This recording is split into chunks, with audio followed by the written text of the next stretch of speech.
and then they're gone. I think there's a misconception that Heath was in quite a dark place when he was making The Bullshit. Dark Knight. Yeah, exactly. You were prepping Parnassus with him when he was on the set of that film. Can you tell us a little bit about the stories that he told you about making that movie? Well, he would come back from shooting when he was here in London, and he was giggling the whole time. He couldn't believe what he got away with, is what it was about. He said, "This is extraordinary. They can't touch me. Because I'm the Joker."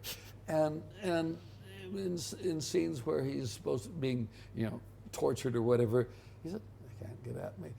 He said Aaron Eckhart was going crazy because Aaron couldn't match him. He tried to go there and be nastier. He said, "No, you can't get me. I'm just the Joker. I'm free and loose." And I've never seen somebody come back from a day's shooting more giggly.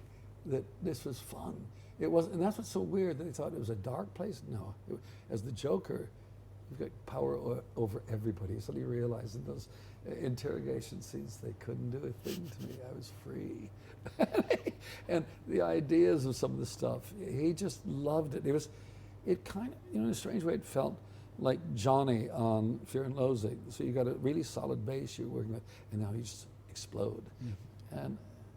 But no, the way the press, see again, it's stories, and they try to stick you into a story. And the story is the tortured guy, he's on drugs, he's all this, and that's how he died. It's not that at all. I'm not going to tell you the real story, but the real story is this, there were things going on that were making him, just wearing him out more than anything on Parnassus. He would come at work in the morning having to deal with what was going on with lawyers and all sorts of shit. And he'd come in the morning just exhausted. By the end of the day, he was just like this again. Because the work was what it was about, and he was so good. He was utterly generous to everybody. I mean, Lily Cole was something, she's stuck in there with these really great actors with very little experience, and he brought it out of her. There are scenes with Christoph where he's ad-libbing, 'cause he had never really ad-libbed before, and I just gave him room because I knew he was in there.